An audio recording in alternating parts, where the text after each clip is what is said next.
بہت بڑے ادیب گزرے ہیں، وہ کہتے ہیں کہ کبھی بھی کسی انسان کی طرف سے اپنی ناقدری پر نہ کڑنا، کبھی بھی کسی انسان کی طرف سے اپنی ناقدری پر نہ کڑنا، کیونکہ قدر و قیمت کا تعین ہمیشہ وقت کرتا ہے اور درجات اوپر متعین ہوتے ہیں۔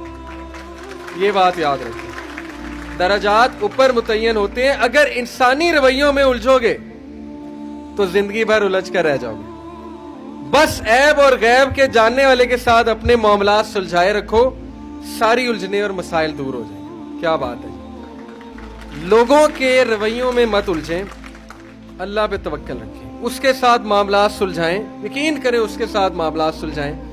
ایک شخص امام غزالی کے پاس آیا، اس نے کہا جی مجھے یہ مسئلہ ہے۔ انہوں نے کہا استغفار کر۔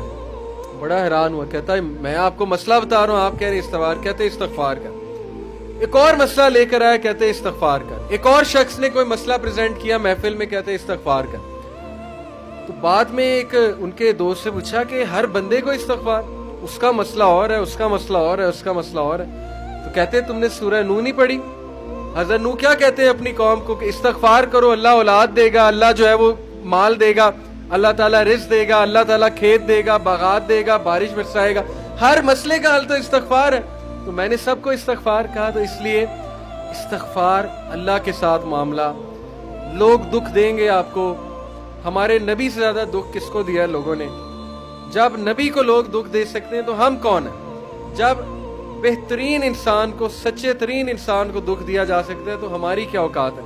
ہمیں بھی لوگ دکھ دیں گے، اپنے بھی دکھ دیں گے، کلیگ سے بھی ہو سکتا ہے دکھ ہو، بہت سے لوگ دکھ دیں گے، لیکن دکھ جو ہے یہ نبیوں کی میراث ہے، یاد رکھیں۔ اگر دکھ اور غم بری بات ہوتی تو نبیوں کو کبھی نہ ہوتا، یہ بات یاد رکھیں۔ ہر نبی غم سے گزرا، ہر نبی غم سے گزرا، ہر نبی مشکل سے گزرا۔ اس سے گھبرانا نہیں آپ نے، یہ اللہ درجات بلند کرتا ہے آپ کے۔ ہم سے بڑے گناہ ہوتے ہیں، پھر اللہ تعالیٰ جو ہے وہ ان کا کفارہ یہیں پہ دلوا دیتا ہے مختلف طریقوں سے۔ مشکلات آتی ہیں، ٹیسٹ اور ٹرائلز آتے ہیں، بڑا کچھ آتا ہے، لیکن قیامت والے دن وہ شخص کلین سلیٹ کی طرح آتا ہے۔ حدیث میں آتا ہے کہ قیامت والے دن کچھ لوگ بالکل کلین آئیں گے، ان کا اعمال نامہ صاف ستھرا ہوگا۔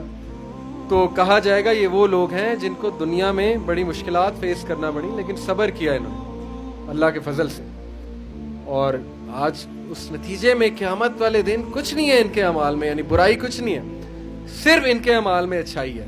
یہ مشکلات کا وبشر الصابرین، بے شک اللہ سبحانہ و تعالیٰ صبر کرنے والوں کو بشارت دیتا ہے اور کہتا ہے کہ سلوٹ تمہیں لگے گا فرشتوں سے